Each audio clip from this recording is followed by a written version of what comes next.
An easy little method for fold over elastic. You'll love it.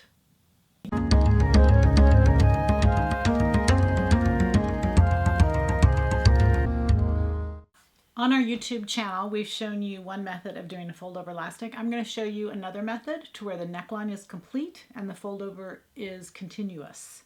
Rather than making the shoulder seam after the fold over has been put on, that's the other way we showed. But I want to show you this way. I've had lots of questions about it. I'm going to help you answer them. We have two types of fabrics. The kind I have on is a woven. You can do fold over elastic on a woven or a knit. It doesn't make any difference. The methods are exactly the same. The ratio is exactly the same. You're still going to stretch the elastic a little bit when making it. So I'm going to turn the attention to the machine and I'm doing a white fold over on this just so you can see it. Typically I'd probably do a black, but I'm going to do a white just so you can see it. And I think always fold over elastic, the whole goal of it is to create a focus, to stop the print, to finish an edge. It's completely optional. It's just a fun, great option, and I don't want the sewing of it to leave you behind. It might take a couple practices, but you'll want to understand these principles. All right, let's get sewing. All right, so you're right over my shoulder. Here is the neckline that we're going to do. And although there is white in there, I would do a black, but that's just not a big deal either way. The color is your choice. I'm just going to do it in white so you can see. So I'm going to start with my fold over there. And I don't even measure the neck edge. I just take the elastic and without stretching the neckline, I just go all the way around. All right, and then I take it back about an inch. That's the amount I use. Okay, so there's a shiny side and a non-shiny side. Again, that choice is yours. I'm going to use the non-shiny side. I'm going to put the two ends together and I'm going to stitch them together.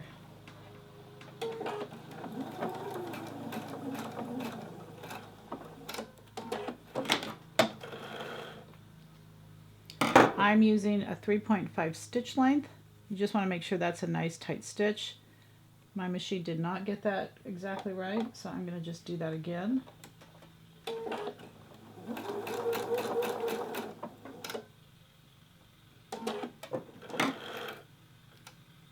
And there we go.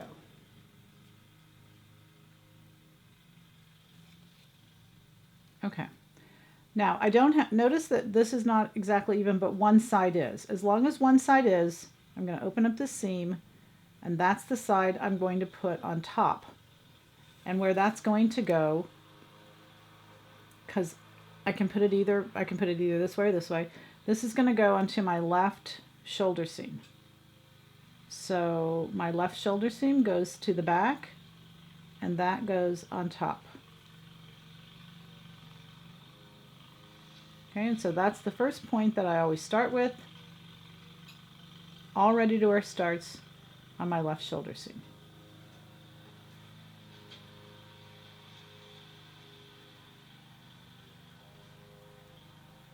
Right there.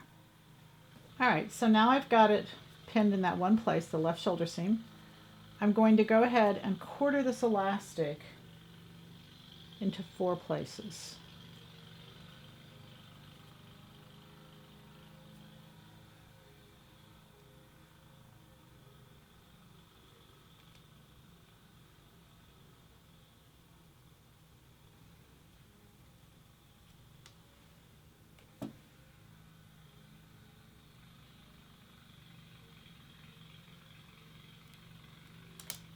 I'm going to quarter the neck edge into 4 places.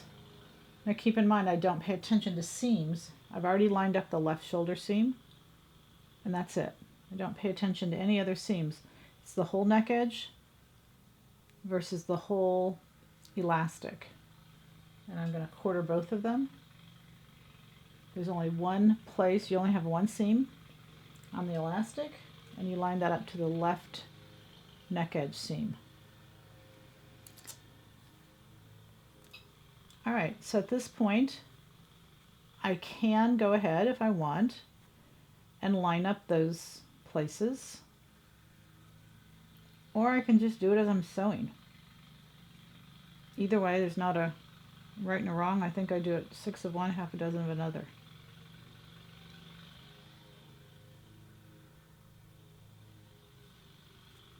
But these are the spots that have to be stretched to match. We'll also give you the amount of stretch that you'll need. Make sure that's flat.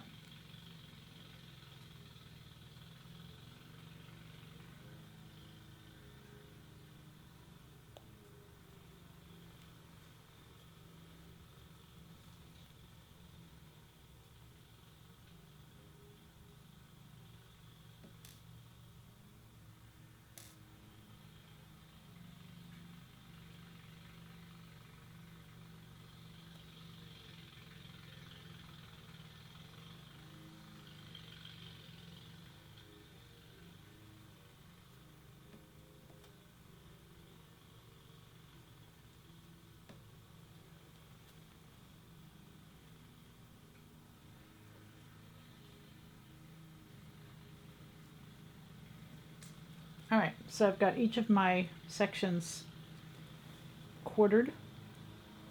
Doesn't matter which direction you start or where you start. I always start at the left shoulder.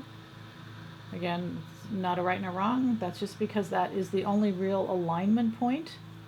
And so I kind of want to make sure that's right. And I actually start just prior to that elastic seam. So I back it up just a little bit. I've got everything lined up, so I'm going to take the pin away. I think when it comes to fold over, I sew over pins all the time, but not when it comes to fold over elastic, because whenever you sew over a pin, you get a little bit of a hump, and that fold over elastic will kind of jar just a little bit. Okay, so I've anchored that in, and I put my needle down, and then just lay the edge, even if your knit will curl, just lay it in the base there. And just do a little section and go back. I always put a hand back here so that I can see that it's pulling. And then you just want to stitch, you know, I think some people fear the stitching. The stitching definitely has to, you know, especially when you're dealing on white, the stitching definitely has to be continuous. But what I do is, I hope you can see here, what I've got is a little, I'm using a Teflon foot, and there's little marks on there. What I do is I always just pick marks. So my needle can't change. My fold over, I'm running right at the same point. So that as long as I can take it slow, as fast as I want, but as long as I take it pretty slow and I'm in control and I'm holding the back and I'm holding the front, you can see there's really no place for anything to slide or move to. So anchor it down, I'm ready to do the next section. And again, I'm just going to lay that fabric in. I'm going to fold over. You could press your fold over ahead of time if you feel a little more comfortable doing that. I didn't do that.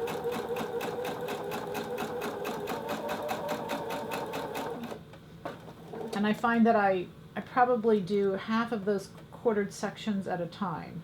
So I don't even try to line up the whole quartered section. I stretch the whole quartered section, but then when I go to actually sew it, I'm only pulling half at the same time.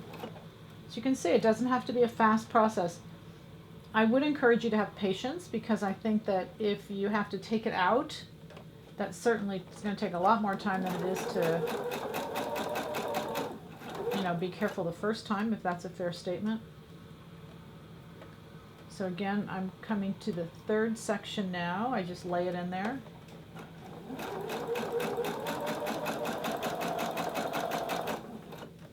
Then I have one trick I'm going to show you at the end.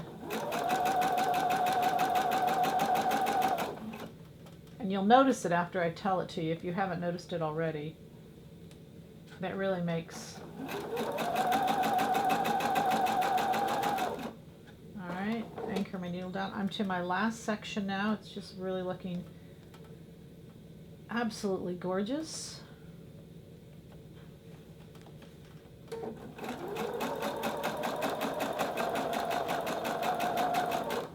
I think the key is to having the back straight. I know these tables help tremendously. I don't know I'm not sure I could do it without a table, but I'm sure you all have figured out ways to do that. Okay, so as I'm getting close to the end, I'm going to bring all my funky yarns out because I want them all, want to clip them all basically. Alright, so what I want to show you at the end is you're obviously going to meet, and there's no challenge in how it meets, but once I finish, I'm going to clip all these threads. Just show you a close-up of all of this.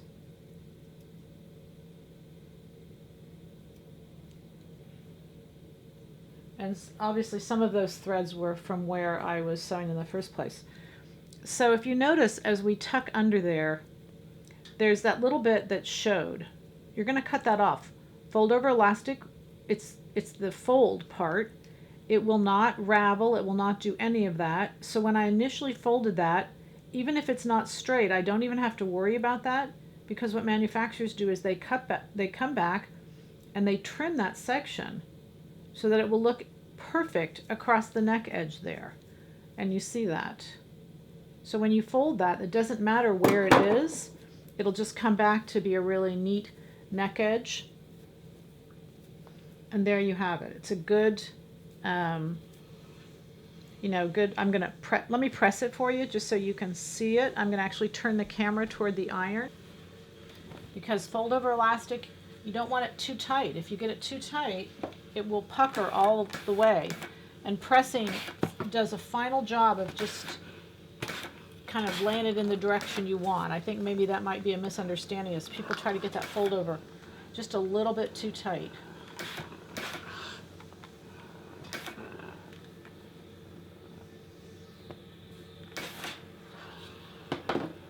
Okay, there you have it. Just absolutely perfect. Hope you can see that. Lovely, lovely. And we're all done. I just wanted to show you something where, just again, keep the edge of the elastic on this, whatever part you pick on your foot, keep that edge of the elastic on the same part all the way, so that you can see as you go around, it'll just be the same distance all the way around. Practice a little bit. You can do this. Again, happy sewing from Silhouette Patterns.